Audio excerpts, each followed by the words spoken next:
चलिए स्वागत करता हूँ आपका अपना यूट्यूब चैनल मैथ्स अड्डा में। चलिए मैं हाजिर हो गया एक नया सेशन लेके।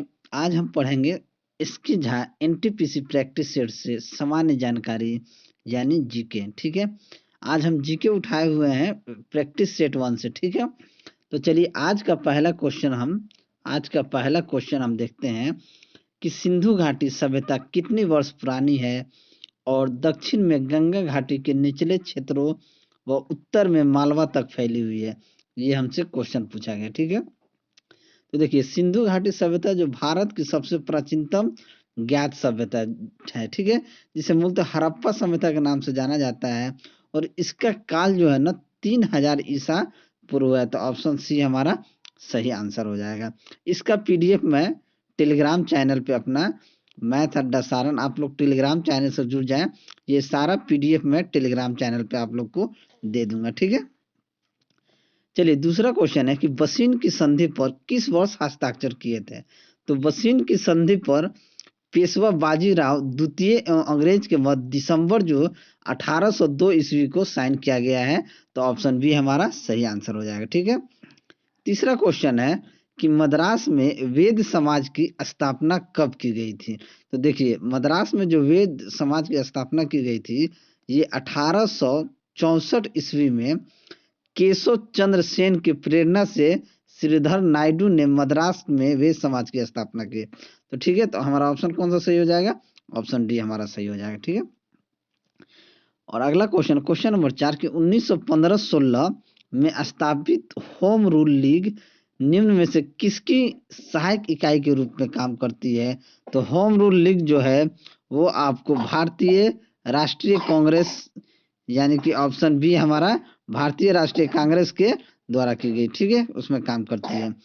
अब देखिए शिमला समझौता 1972 शिमला समझौता 1972 पर किनके द्वारा हस्ताक्षर किए गए। तो किनके द्वारा हस्ताक्षर किए गए, देखिए भारत पाक युद्ध 1971 के बाद 1972 में भारत एवं पाकिस्तान के बीच 1972 में भारत और पाकिस्तान के बीच जो समझौता हुआ था, शिमला समझौता हुआ था, तो ये किनके द्वारा हस्ताक्षर किया गया था? ये 1972 की बात है। तो इंदिरा गांधी एवं जेड ए भुट्टो के द्वारा हुआ था। तो ऑप्शन बी हमारा सही आंसर हो जाएगा। ठीक है, अगला क्वेश्चन देखिए एक ग्याल्पो ड्रैगन राजा के रूप में स्थापित किया गया था। ठीक है, तो देखिए 1907 में उग्नेश वांगचुक को भूटान के वंशानुगत शासक के रूप में वहां का राजा चुना गया था। तो हमारा कौन सा ऑप्शन सी सही आंसर हो जाएगा? उगयेन वांगचुक। ठीक है, चलिए अगला क्वेश्चन है क्वेश्चन नंबर 7। सात कह रहा है कि नीचे एक कथन और कारण दिया गया है। कथन भारतीय संविधान 26 जनवरी 1950 से लागू हुआ है। ठीक है, ये तो बिल्कुल सही बात है। और अगला कह रहा है कि गणतंत्र दिवस कारण 26 जनवरी गणतंत्र दिवस के रूप में मनाया जाता है। ये भी सही है। तो हमारा क्या आ जाएगा कि असर्शन और रीजन दोनों सही है। और रीजन जो है असर्शन की उचित व्याख्या नहीं कर रहा है। देखिए असर्शन रीजन दोनों सही है। ठीक है, इसमें कोई ये नहीं है कि 26 जनवरी को गणतंत्र दिवस के रूप में हम मनाते हैं और 26 जनवरी 1950 को ही राष्ट्रपति पद के डॉक्टर जो राजेंद्र प्रसाद आसीन भी हुए थे और भारतीय संविधान भी उसी दिन लागू भी हुआ था। तो हमारा क्या हो जाएगा? ऑप्शन डी असर्शन और रीजन दोनों सही है, लेकिन जो रीजन है वो असर्शन की उचित व्याख्या नहीं है। ठीक है, चलिए अगला क्वेश्चन देखते हैं। अगला क्वेश्चन है कि राज्य की नीतियों के निर्देशित सिद्धांतों के बारे में निम्नलिखित कथनों में से कौन सा गलत है। देखिए ऑप्शन ए हमारे पास क्या कह रहा है? ऑप्शन ए कह रहा है नीतियां बनाने और कानून अभिनीत करते हुए राज्य को ध्यान में रखने वाले आदर्शों को दर्शाता है। दूसरा कह रहा है कि वे समुदाय के कल्याण को बढ़ावा देते हैं और इसलिए सामाजिक और समाजवादी हैं। ये उल्लंघन के लिए अदालतों द्वारा कानूनी तौर पर परिवर्तनीय नहीं है और ये अपने आप परिवर्तनीय होते हैं और इन्हें कार्यान्वयन करने के लिए किसी भी कानून की आवश्यकता नहीं है। तो देखिए नीति निर्देशक तत्व का जो काम है वो अनुच्छेद 37 के आधार पर राज्य का नीति निर्देशक तत्व सरकार की इच्छा शक्ति और आर्थिक संसाधन पर निर्भर करता है। ठीक है, इसे न्यायालय के माध्यम परिवर्तनीय नहीं कराया जा सकता है। ठीक है। तो ये क्या होता है, ऑप्शन डी हमारा सही हो जाएगा। ये अपने आप परिवर्तनीय होते हैं और इन्हें कार्यान्वयन करने के लिए किसी भी कानून की आवश्यकता नहीं है। राज्य की नीतियां वो आपस में कुछ भी कर सकती है, वो राज्य की नीतियां, इस पे कोई ये नहीं है। ठीक है। राज्य के मुख्यमंत्री के बारे में निम्नलिखित में से कौन सा गलत है। राज्य स्तर पर मुख्यमंत्री का पद केंद्र में राष्ट्रपति के पद के समरूप होता है। ठीक है। राज्य के मुख्यमंत्री के बारे में कौन सा गलत है। ठीक है, गलत की बात कर रहे हैं यहाँ पे, सही नहीं गलत है।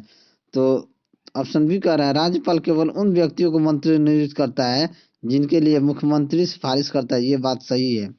मुख्यमंत्री राज्य योजना बोर्ड का अध्यक्ष होता है, ये भी बात सही है। राज्यपाल द्वारा मुख्यमंत्री को तब तक निष्कासित नहीं किया जा सकता जब तक उसके पास विधानसभा में बहुमत प्राप्त हो, सही है। तो गलत कौन सा हो गया, गलत हमारा ऑप्शन ए हो जाएगा, क्योंकि राज्य स्तर पर मुख्यमंत्री का पद केंद्र में राष्ट्रपति के पद के समरूप बराबर नहीं होता है। तो ये ऑप्शन ए हमारा गलत हो जाएगा। ठीक है। अगला देखिए, अगला बोल रहा है कि ब्लू मून किसे कहा जाता है। ब्लू मून क्या है, ब्लू मून क्या होता है। ब्लू मून उसे कहा जाता है जब एक ही माह में दो पूर्णिमा हो। यदि तो एक ही महीने में दो पूर्णिमा जो होगा वही हमारा ये होगा। महीने में आने वाले दूसरा पूरा चांद ही ब्लू मून कहाएगा। तो ऑप्शन बी हमारा सही आंसर हो जाएगा। ठीक है। ब्लैक रॉक रेगिस्तान कहाँ पे स्थित है। तो ब्लैक रॉक रेगिस्तान आपका कहाँ स्थित है, तो चीन में स्थित है। ठीक है। अगला देखिए, क्वेश्चन नंबर 12 हम देखते हैं कि क्षेत्रीय ग्रामीण बैंकों का नियंत्रण कौन सा केंद्रीय बैंक करता है। देखिए, केंद्रीय बैंक जो है कौन सा केंद्रीय बैंक करता है, ये आपका नाबार्ड नाबार्ड करता है। नाबार्ड जो है वो क्या नाम है, क्षेत्रीय बैंक को ये करता है। तो ऑप्शन सी हमारा सही आंसर हो जाएगा। ठीक है। नाबार्ड का स्थापना जो हुआ था वो कृषि और क्षेत्रीय ग्रामीण बैंक सहकारिता बैंक को ऋण उपलब्ध कराने के लिए हुआ था, जो 1982 के आसपास किया गया था। ठीक है। अब चलिए अगला क्वेश्चन हम देखते हैं कि 13 नंबर, यूएनडीपी का उद्देश्य क्या होता है।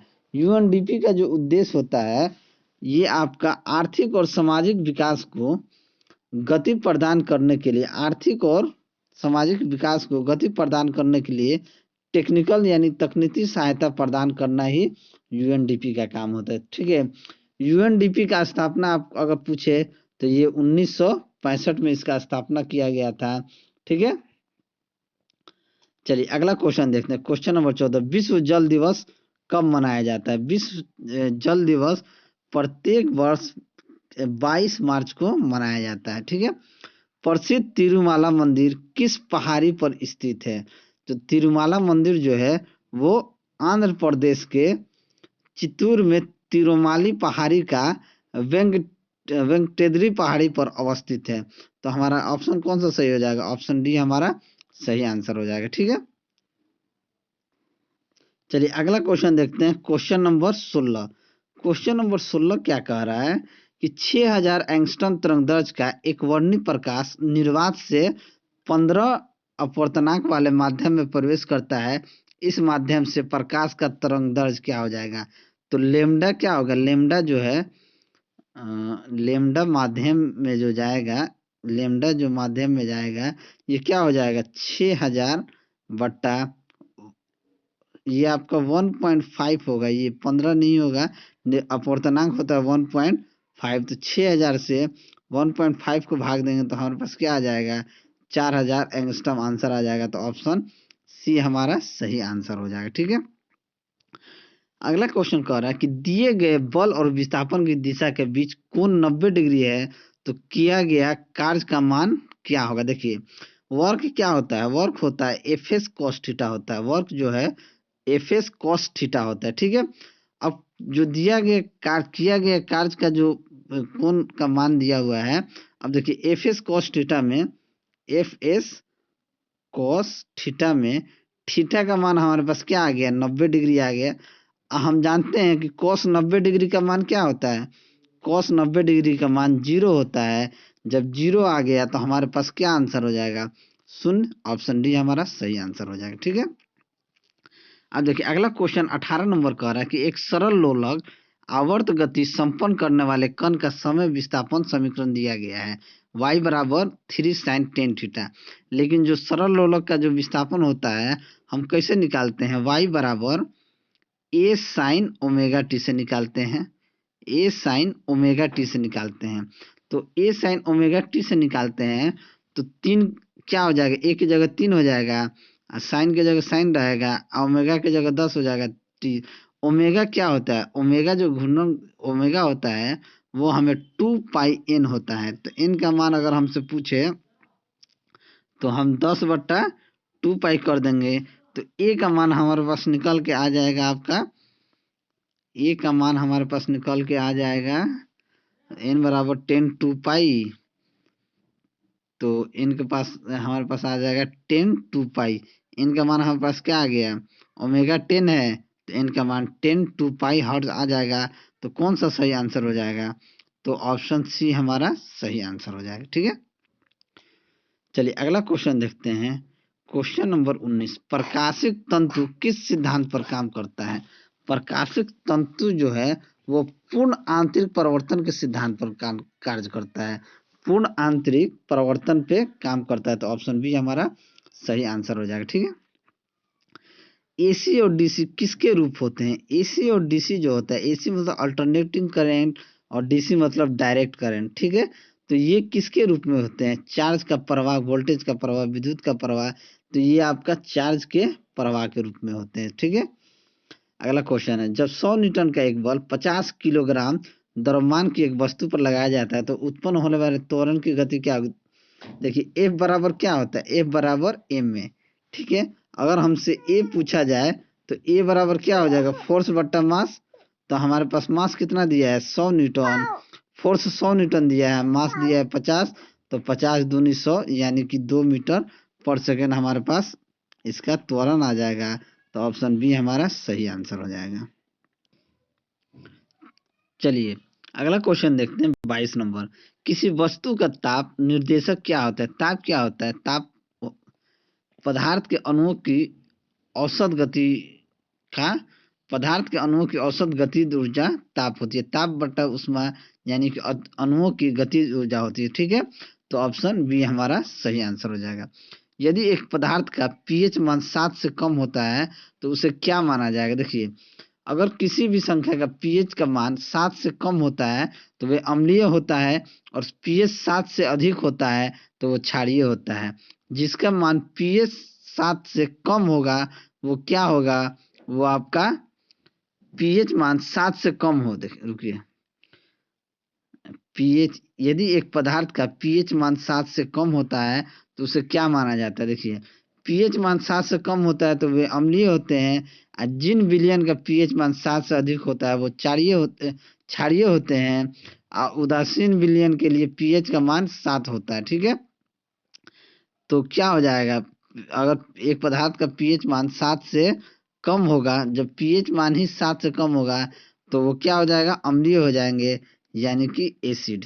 ठीक है, तो ऑप्शन सी हमारा सही आंसर हो जाएगा। चलिए अगला क्वेश्चन देखते हैं, सबसे कठोर प्राकृतिक पदार्थ क्या है। सबसे कठोर प्राकृतिक पदार्थ जो होता है वो हीरा होता है।